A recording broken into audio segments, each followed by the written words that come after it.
My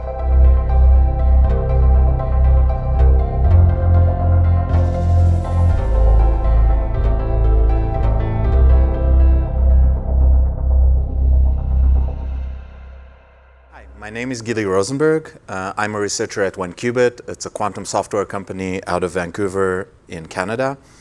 I'll be talking to you today about how to boost quantum annealer performance using quantum persistence. This research was conducted together with Karimi, a colleague of mine at 1Qubit.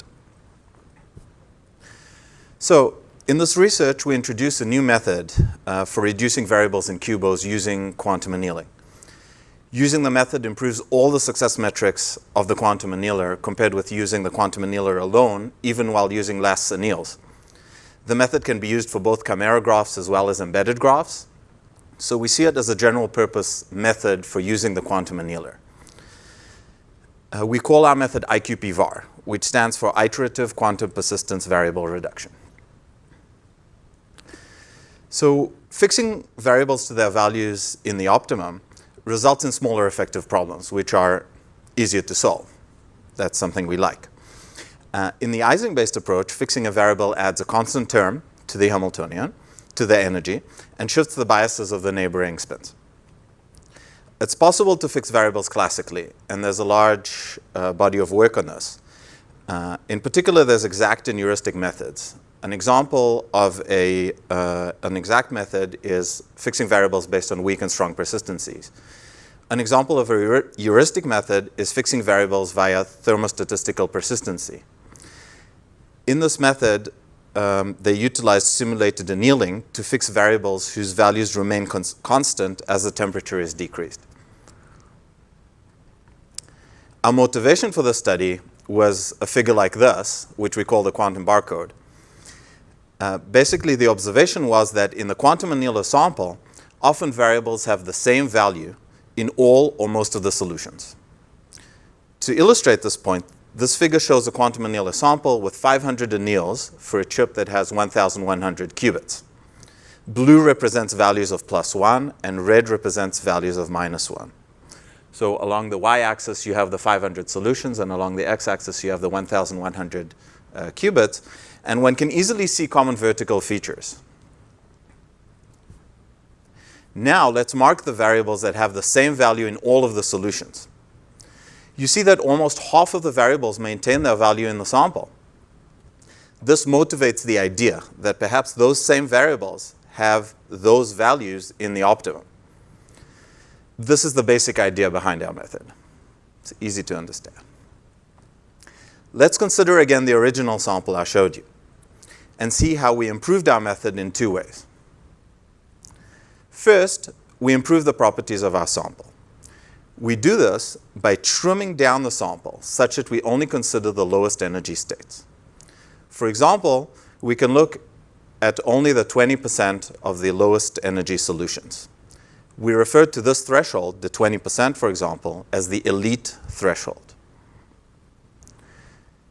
Another way of improving our method is to fix qubits that maintain their value in less than 100% of the solutions. For example, let's say 99% of the solutions in the trimmed sample. We refer to this threshold as the fixing threshold. Let's look at some results. In these tables, we show the dependence of the number of fixed variables on the left and the fixing success rate on the right on both of those thresholds, the fixing threshold and the elite threshold.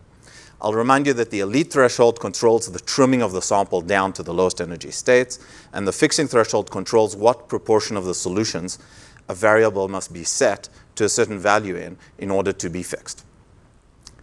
On the left, we see that as we lower either of the thresholds from 1, as we relax the criteria, the number of fixed variables increases.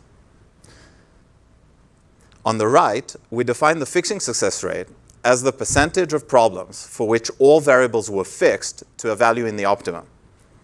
When I say optimum, it should be understood that I mean the best solution we could find with a heuristic with a long timeout. And I will use this convention for the rest of my talk. These tables show that decreasing either of the thresholds allows us to fix more variables, but we risk fixing variables incorrectly. Let's focus on particular values of the thresholds. In this case, fixing threshold 0.98 and elite threshold 0.2.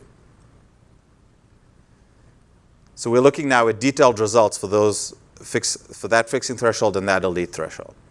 In the top panel, we show the difference in energy between the best quantum annealer solution and the optimum. A 0 in this graph would mean that the quantum annealer managed to solve that particular problem instance, and there's 100 of them here. There's no zeros in this graph.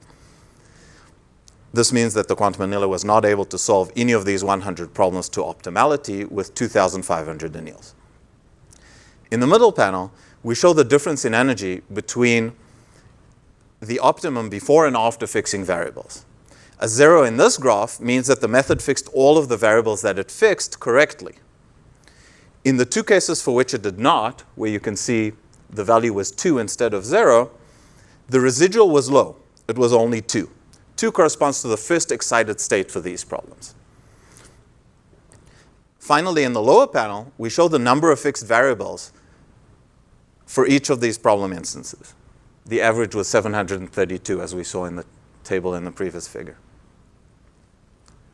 Let's explore the physical intuition behind why this method works. Consider the case of strong biases. In that case, the ground state is fully determined by the local fields, so we can ignore the couplings completely. Zinchenko et al. Showed that for weak biases, the state of all qubits can be determined locally by solving a problem that on the spins in a cluster that includes the spin that you want to find the value of.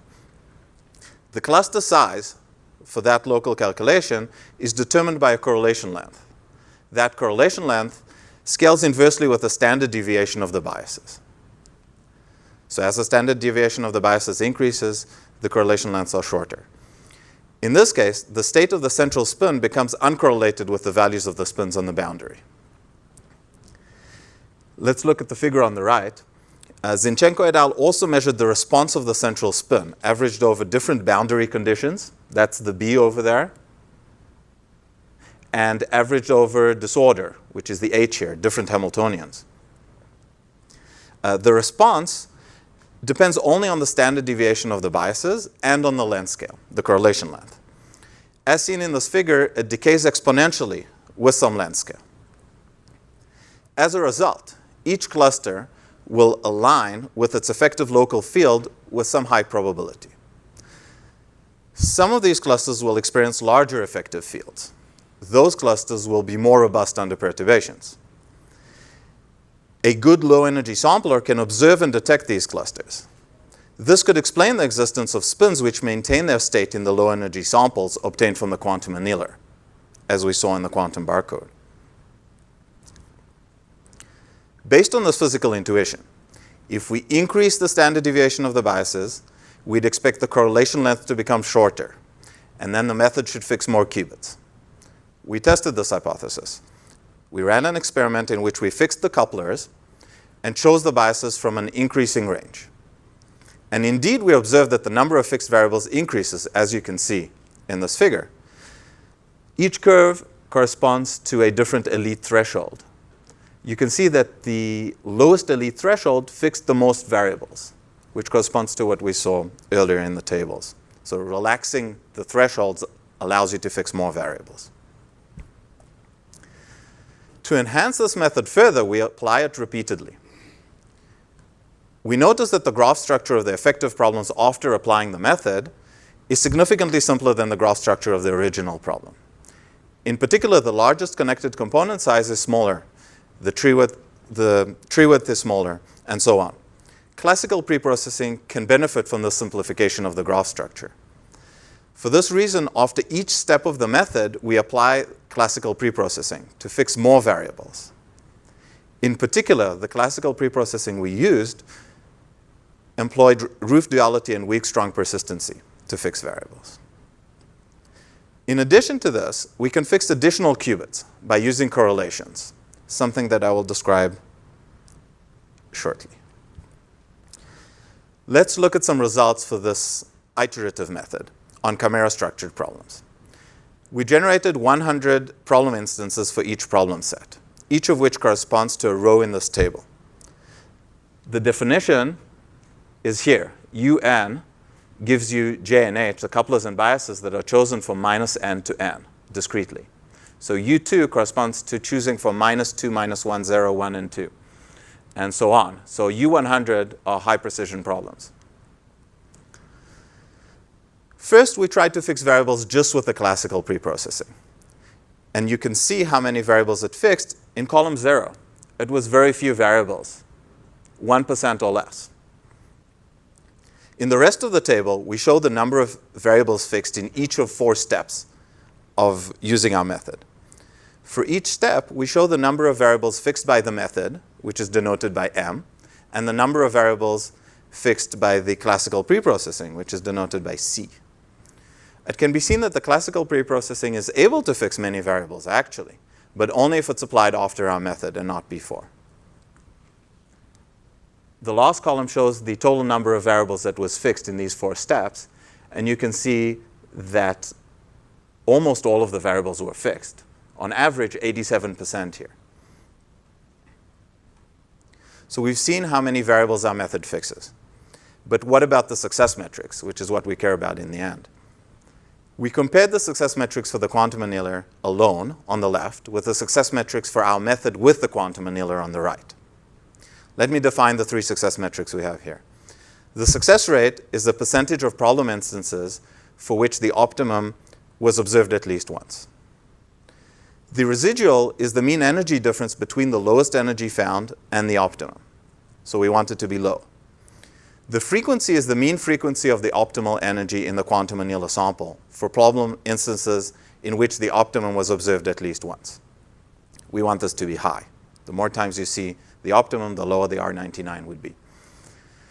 We also show in the last 2 columns the percentage of problems for which the lowest energy solution found by IQP var was equal to or better than the lowest energy solution found by the quantum annealer alone.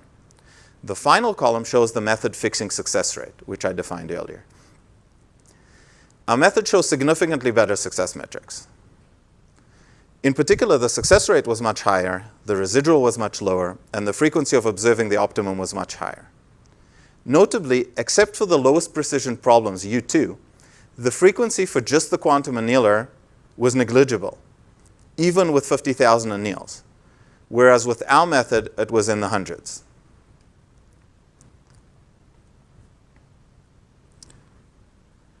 Let's look at problems where all the biases are 0.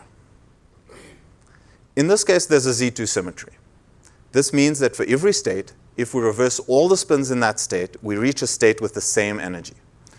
For this reason, a sample from the quantum annealer would be expected to include many states with their reversed pair. Using our method as described before would then fix no variables, since no variable takes the same value always. Now, it's possible to break this degeneracy by fixing an arbitrarily chosen qubit, after which our method can fix variables. But we can do better than this.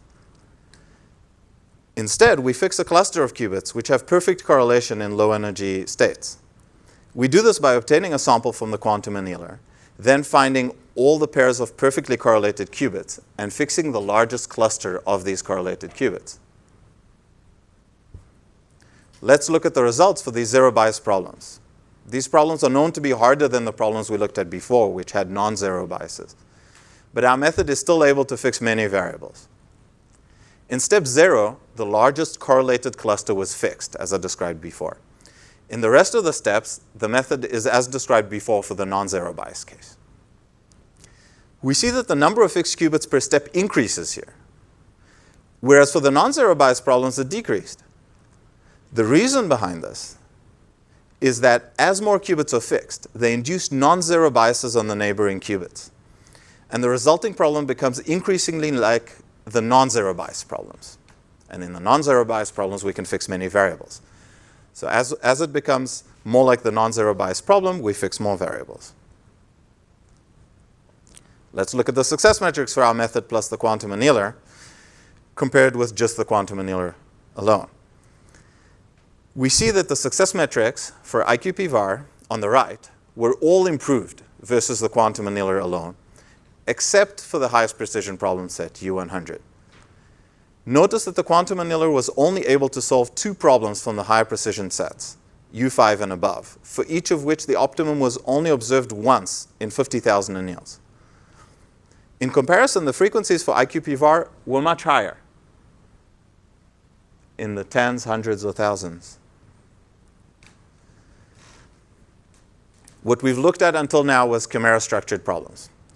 But general QUBO problems are not of Chimera structure. To solve them on the quantum annealer, we need to identify multiple qubits with one logical variable. We refer to these qubits as a chain. We've devised 2 methods for embedded problems. In the physical method, we fix variables on the corresponding physical problem,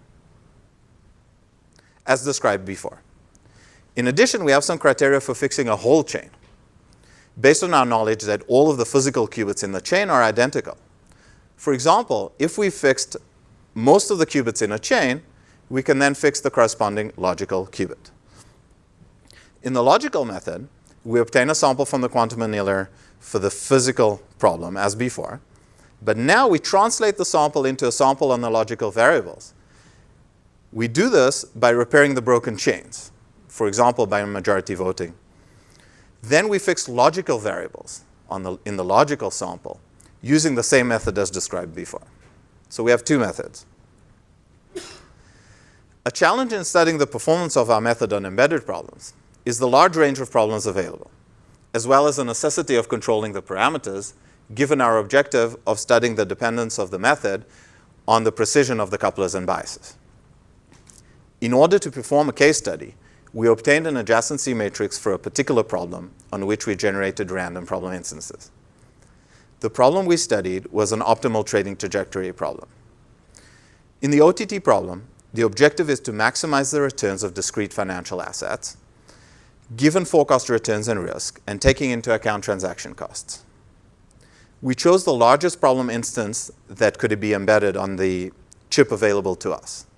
This problem had 8 assets, 5 time steps, and a bit depth of 2, giving a total of 80 logical variables and 872 qubits, with the longest chain of 14. This table shows the number of logical variables fixed in each of 4 steps of our method, and the additional classical preprocessing step at the end.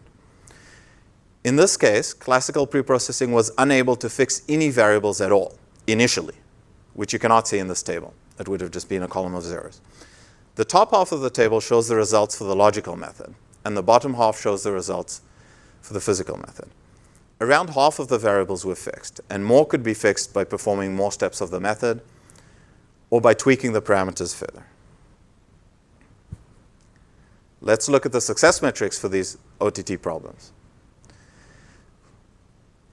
Once again, for all problem sets, the results with IQP-var have significantly improved success metrics over using the quantum annealer alone.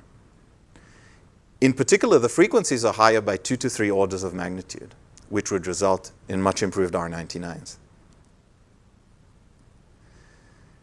I'd like to emphasize that we purposefully did not spend much time tweaking the parameters. We observed that better parameters could be chosen for solving any one of the problem sets I showed you before, for example, for U5.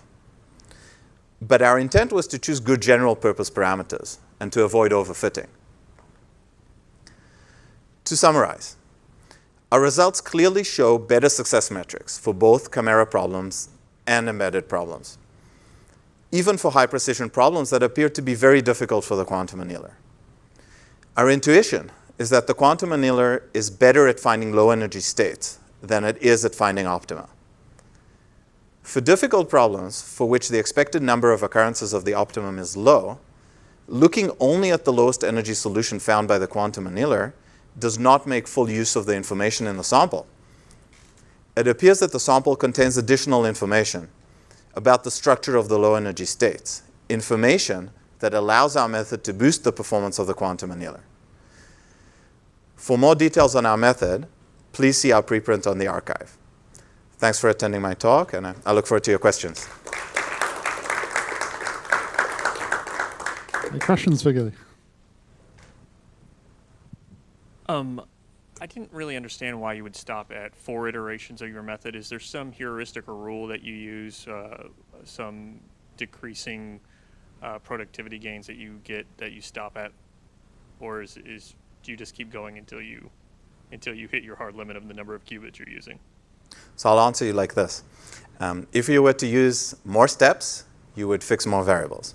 And if you were to use less steps, you would fix less variables. So the answer is, there's no particular reason why you should use 4. We had to choose a number for the study. What works best for your method and for your priorities will be different depending on the problem and the use case. For example, you might prefer to fix as many variables as possible to get a quick solution, or you might prefer to fix less variables and be sure that you're preserving the optimum.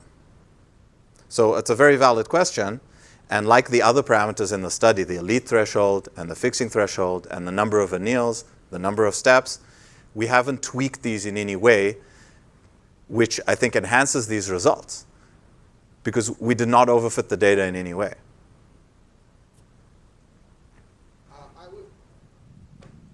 So this may be kind of a naive question, but while I was trying to understand, once you fix the variables, do you then recompute the graph embedding in such a way that they don't take up qubits at all, or do you just fix the qubits in the hardware? That's a good point. So for the embedded problems, it's true that every time you fix a variable, that variable is then taken out of the embedding. So in principle, you could either find a new embedding from scratch, which would be potentially better, easier for the quantum annealer to work with, or you could clean your embedding by taking out those chains. For this iteration of the project, we haven't done that. We have some ideas for future work that we might end up doing, and we expect it to improve the results. So and I'm still not clear, though, on whether they take up actual qubits in the hardware, these variables that have been fixed. No, they don't. Oh, okay. They don't. In both the Chimera problems and the embedded problems, if you fix a variable, it has some effect on this effective problem that you get at the end, in that it shifts the energies and it shifts the biases on the neighboring qubits, but the variable is gone. It's fixed. Okay, let's thank Gili again.